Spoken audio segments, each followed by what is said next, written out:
আসসালামু আলাইকুম। @রুমানা শিমুল ব্লগ থেকে আমি শিমুল আবার চলে এলাম নতুন আরেকটি রেসিপি নিয়ে।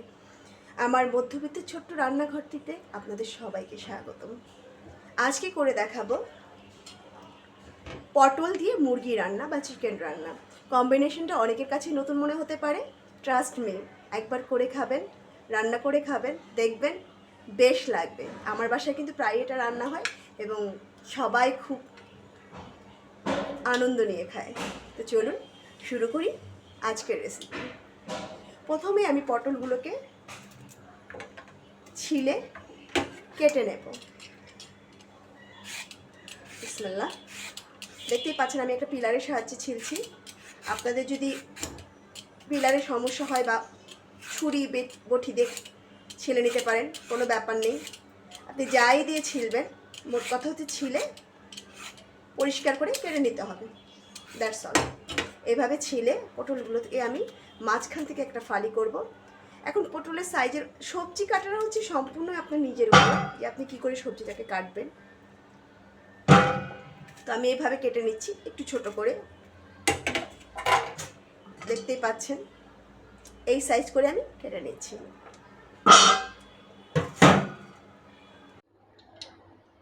চলে এলাম রান্নায়। আমি একটি হাঁড়ি বসিয়ে দিয়ে দিচ্ছি 3 টেবিল চামচের মতো তেল। তার মধ্যে ছেড়ে দেব একটা তেজপাতা, এলাচ। এলাচগুলোর মাথা কিন্তু একটু ফাটিয়ে নেবেন।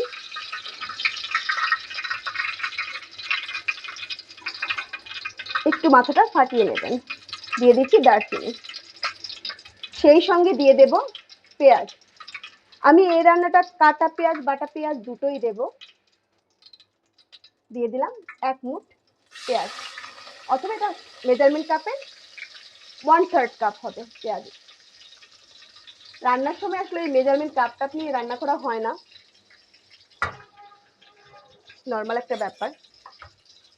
এবার এটাকে নেড়ে চেড়ে আমি ব্রাউন করা পর্যন্ত অপেক্ষা করব। এই ফাঁকে আপনাদের দেখিয়ে দিচ্ছি আমি রান্নাটা কি কি ব্যবহার করছি। আরেকবার রিমাইন্ড করে দিচ্ছি, আমি দেব মুরগির মাংস। দেখতেই পাচ্ছেন আমার ফ্যামিলি মেম্বার কম, সো আমার জন্য এতটুকু এনাফ। আর দিয়ে দেব পটল, কারণ আমি আজকে পটল দিয়ে মুরগি রান্না করতে যাচ্ছি। আমি এটাকে নেড়ে চেড়ে লাল করব। দেখতেই পাচ্ছেন আমার পেঁয়াজ অলরেডি ব্রাউন হয়ে গেছে, প্রায় ব্রাউন হয়ে গেছে। আমি এটার মধ্যে দিয়ে দেব 1 টেবিল চামচ পেঁয়াজ বাটা। ঠিক আছে, এই অবস্থায় আমি পেঁয়াজ বাটা অ্যাড করব। আগেই বলেছি আমি এই রান্নাটা পেঁয়াজ বাটা এবং কাটা দুটোই ব্যবহার করছি, কারণ পেঁয়াজ বাটাটা দিলে গ্রেভিটা একটু মাখো মাখো হয় বা একটু ঘন হয়। এই পর্যায়ে দিয়ে দেব লবণ। লবণটা অবশ্যই আপনাকে ভেবে চিন্তে দিতে হবে, প্রয়োজনে একটু কমই দেবেন, কারণ লবণ বেশি হলে কিন্তু খাওয়া যাবে না, কম হলে বারবার দিতে পারবেন, খেতে পারবেন। প্রয়োজনে ভাতের সঙ্গে আলগা লবণ নিয়েও খেতে পারবেন। কিন্তু যত কষ্ট করে রান্না করছেন, যদি আপনি লবণটা বেশি দিয়ে দেন, খাবারটা কিন্তু খেতে পারবেন না। তো আমি 1/2 চামচ লবণ দিয়ে দিলাম, নেড়ে দিচ্ছি। নেড়ে চেড়ে এটাকে হালকা ব্রাউন হওয়া অবধি আমি অপেক্ষা করব।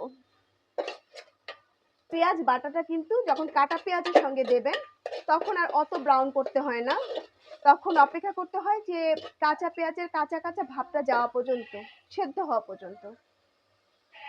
আমি 2 থেকে 3 মিনিট জাস্ট এটাকে নেড়ে চেড়ে ভাজবো, তাহলে এটা রান্নার জন্য রেডি হয়ে যাবে, গন্ধটা চলে যাবে, কষানোর জন্য রেডি হয়ে যাবে। যাই হোক, আমি জাস্ট 2-3 মিনিট ভেজে নিচ্ছি।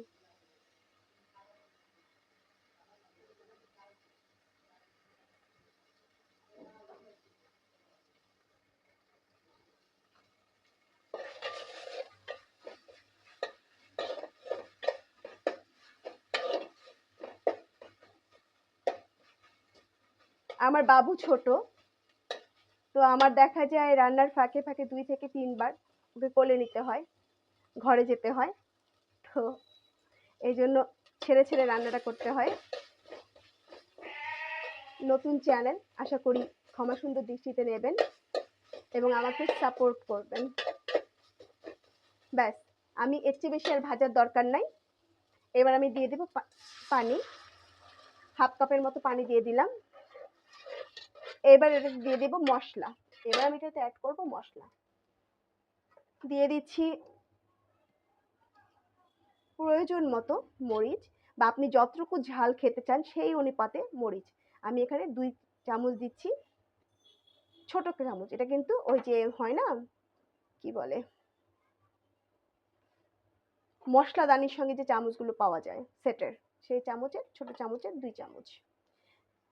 মশলার ঝালটা ডিপেন্ড করে মশলার ঝালের উপর। কোনো কোনো ঝাল দেখবেন, মরিচ দেখবেন অনেক ঝাল হয়, কিছু মরিচ কিন্তু ঝাল খুব কম হয়, তখন মরিচটা বাড়িয়ে দিতে হয়। ঠিক আছে, দিয়ে দিচ্ছি ধনে গুঁড়া। ধনে গুঁড়াটা আমি অবশ্যই একটু বেশি দেব, কারণ আমার বাসায় ধনে গুঁড়াটা পছন্দ করে। 3 চামচ দিয়ে দিলাম, যেহেতু এটা মুরগি। দিয়ে দিচ্ছি জিরা। হলুদ, হলুদ দেব আমি এই ছোট চামচের 1.5 চামচ। আমার মুরগি কম, সবজি কম, এই জন্য পরিমাণটা কম লাগছে। আপনাদের যদি সবজি বেশি হয়, মুরগি বেশি হয়, সেক্ষেত্রে আপনারা বাড়িয়ে নেবেন। দিয়ে দিচ্ছি জিরা 1.5 চামচ। 1.5 চামচও ঠিক না, 1.25 চামচ। ঠিক আছে, মাংসতে একটু বেশিই লাগে জিরা। এবার এটাকে কষাবো। আর যেটা দেব সেটা হচ্ছে আদা রসুন বাটা, আদা রসুনের পেস্ট। এটা অবশ্যই দিতে হবে, নয়তো কিন্তু মাংসের গ্রানটাই আসবে না। এখান থেকে আদা রসুন বাটা আমি 1 চামচের মতো দিয়ে দিচ্ছি। দিয়ে ভালো মতো কষিয়ে নেব রান্নাটাকে।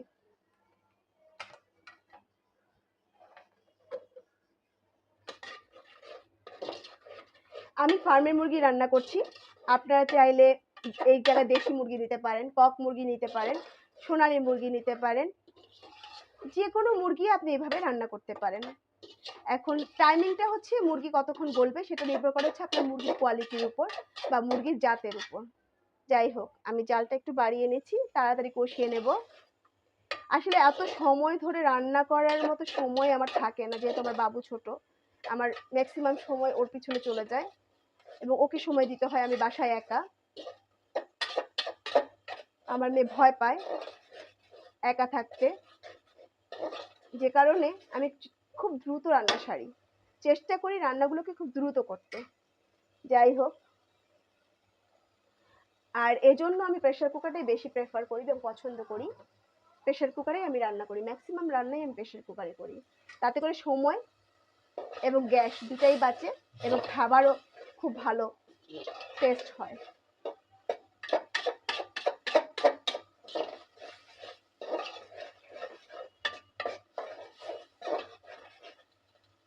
দেখতে পাচ্ছেন তেল ভেসে উঠেছে, লাল লাল দেখা যাচ্ছে, এই যে তেলগুলো ভেসে গেছে, তার মানে হচ্ছে আমার কষানো হয়ে গেছে।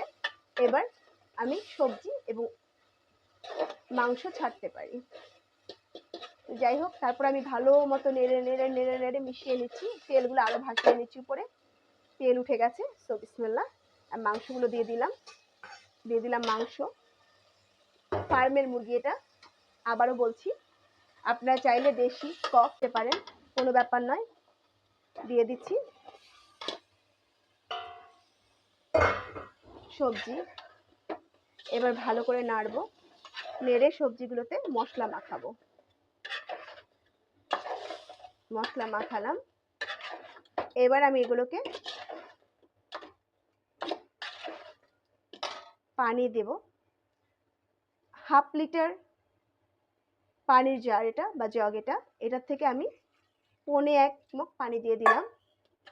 আমি এটা কিন্তু একটু গ্রেভি করব, তো এখানে একটু পানি বেশি হলে সমস্যা নাই। আর প্রেসার কুকারে রান্না করলে দেখা যায় ঝোলটা আলাদা না দিলেও চলে, একসঙ্গে ঝোল হয়ে যায়, আপনাকে আলাদা করে ঝোল রেডি করতে হয় না। বিসমিল্লাহ, প্রেসার কুকারে ঢেলে দিচ্ছি।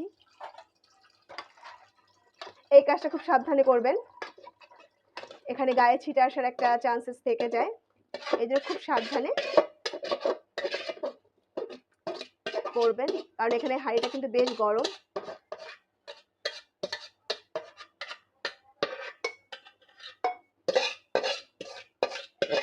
ভালো মতো কেচে নিচ্ছি।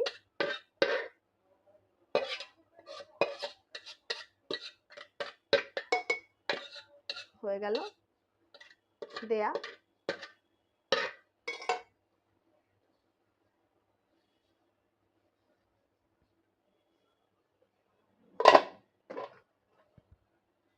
এবার যেটা করব, ভালো করে নেড়ে চেড়ে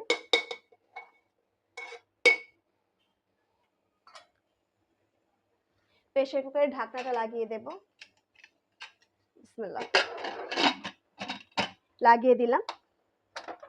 এবার ফুল হিটে বা ফুল জাল দিয়ে আমি এটাকে পুশ হতে দেব 10টা পুষে আশা করি আমার সব রান্না কমপ্লিট হয়ে যাবে। এখানে আপনি 8টা পুষও দিতে পারেন। তো যাই হোক, আমি 8টা পুষ দিয়েই ফিরে আসছি। 8টা পুষ দিয়ে আমি দেখব যে রান্নাটা কেমন হয়েছে। যদি লাগে পরে আরো 2টো দিয়ে নেব, ওটা কোনো সমস্যা নয়। প্রথম অবস্থায় আমি 8টা পুষ দেব। ফিরে আসছি 8টা পুষ হওয়ার পর। 8 নাম্বার পুষ চলছে। এখন আমি পুষটা বন্ধ হলে চুলাটা বন্ধ করে দেব। দেখতে পাচ্ছেন আমার পুষ 8টা কমপ্লিট। আমি চুলাটা বন্ধ করে দিলাম। ফিরে আসবো এটা ঠান্ডা হওয়া পর্যন্ত। যদি কারো জরুরি প্রয়োজন হয়, খুব আর্জেন্ট হয়, তাড়াহুড়ো থাকে, তাহলে আপনি এভাবে এটা তুলে পুষ বের করে নিতে পারেন। কিন্তু আমি এটা করব না। আমি এটা পুষ বের হওয়া পর্যন্ত অপেক্ষা করব 8 থেকে 10 মিনিট। ফিরে আসছি ঠান্ডা হওয়ার পর। চলে এলাম 8 মিনিট পর। আমার পুষ কিন্তু শব্দ হওয়া বন্ধ হয়ে গেছে, তার মানে হয়ে গেছে। বিসমিল্লাহ। এবার আমি দেখব আমার ঠিকঠাক গলেছে কিনা। সুন্দর একটা গ্রান বের হচ্ছে, দেখুন। হ্যাঁ, আমার মাংস গলে গেছে, পটলও ঠিকঠাক গলে গেছে। এবার আমি এগুলোকে ঢেলে নেব হাঁড়িতে।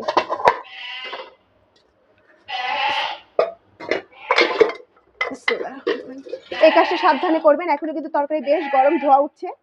ক্যামেরায় বোঝা যাচ্ছে কিনা বলতে পারবো না, বাট ধোয়া উঠছে। এটা কিন্তু বেশ গরম। ভালো করে কেচে বেড়ে নিতে হবে বা ঢেলে নিতে হবে। এখানে আপনাদের সমস্যা হলে চামচ ব্যবহার করতে পারেন। আমি তো আসলে রান্না করতে করতে অভ্যস্ত, তো এত ঝামেলা করার সময় নাই, আমার খুন্তি দিয়ে হয়ে যায়।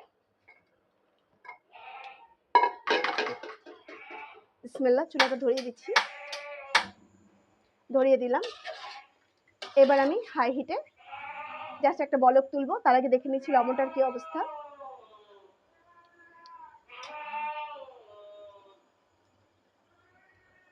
আমার লবণ আরেকটু লাগবে, লবণটা কম হয়েছে। দিয়ে দিচ্ছি লবণ প্রয়োজন অনুপাতে, প্রয়োজন অনুসারে যতটুকু লাগবে আমি দিয়ে দিলাম। আমার যতটুকু মনে হচ্ছে লাগবে।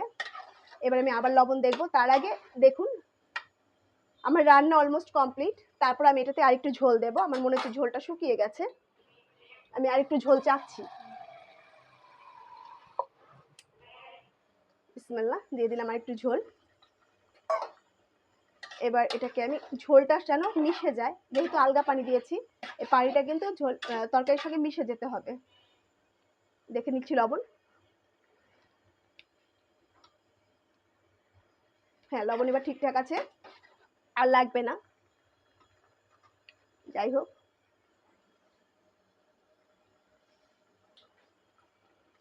তারপর আমি সামান্য লবণ দিয়ে দিলাম, কারণ লবণটা কিন্তু এখন ঠিকঠাক মনে হচ্ছে, কিন্তু নামানোর পরে একটু কমে যাবে। লবণ সব সময় চুলা থেকে নামানোর পর একটু কমে যায়। আর চিনি বা সুগার, সেটা কিন্তু রান্না করে নামানোর পর একটু বেড়ে যায়। এই জিনিসটা হচ্ছে বেসিক নলেজ। রান্নার জন্য বেসিক নলেজটা খুব জরুরি। যাই হোক, আমি 3টা কাঁচামরিচ ধুয়ে নিচ্ছি।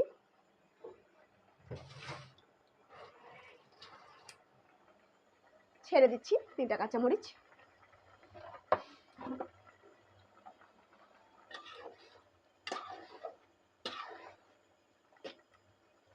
ঢাকনা দিয়ে ঢেকে দিচ্ছি। জাস্ট 2-3 সেকেন্ডের জন্য, বেশিক্ষণের জন্য না, অল্প কয়েক সেকেন্ডের জন্য, তেল ওঠার জন্য, তরকারিটা তেল ভাসার জন্য, ঠিক আছে? তো যাই হোক, দেখেন আমার তরকারিতে কিন্তু অলমোস্ট তেল ভেসে গেছে। এই দেখেন এগুলোতে তেল ভাসছে, ঠিক আছে? আমার রান্না আলহামদুলিল্লাহ শেষ। চুলা বন্ধ করে দিলাম। আরেকটা কথা না বললেই নয়, ঝোল আপনারা যা দেখছেন এখান থেকে কিন্তু অনেকটাই কমে যাবে যখন আমি রান্না শেষ করে এভাবে রেখে দেবো। রান্না কিন্তু ঢেকে রাখলে টেস্ট নষ্ট হয়ে যায়, একটা আলগা পানি পড়ে। কিন্তু আপনি যখন এভাবে ঢেকে রাখবেন, এইভাবে হালকা ফাঁক করে রেখে দেবেন, তো ততটুকু সময় দেখবেন এখানে আরও ঝোল কমে গেছে, ঠিক আছে? তো ঝোল যতটুকু রাখবেন তার চেয়ে সামান্য বেশি থাকা অবস্থাতেই চুলাটা বন্ধ করে দেবেন। তো আজকে এখানেই সমাপ্তি। অনেক ধন্যবাদ আমার পাশে থাকার জন্য, আমার ভিডিওটি দেখার জন্য। আমি সবসময় আনকাট করে ভিডিও করি যেন যারা নতুন আছে, নতুন রান্নাঘরে ঢুকেছে এবং ব্যাচেলর আছে, স্টুডেন্ট আছে, তারা যেন খুব সহজে রেসিপিটি ফলো করতে পারে। ধন্যবাদ আপনাদের সবাইকে। আশা করি পাশে পাবো সব সময়। লাইক বাটন দিয়ে পাশে থাকবেন, শেয়ার করবেন, কমেন্ট করবেন, আর অবশ্যই সাবস্ক্রাইব করবেন। ধন্যবাদ সবাইকে। আজকের মতো বিদায়। Bye bye.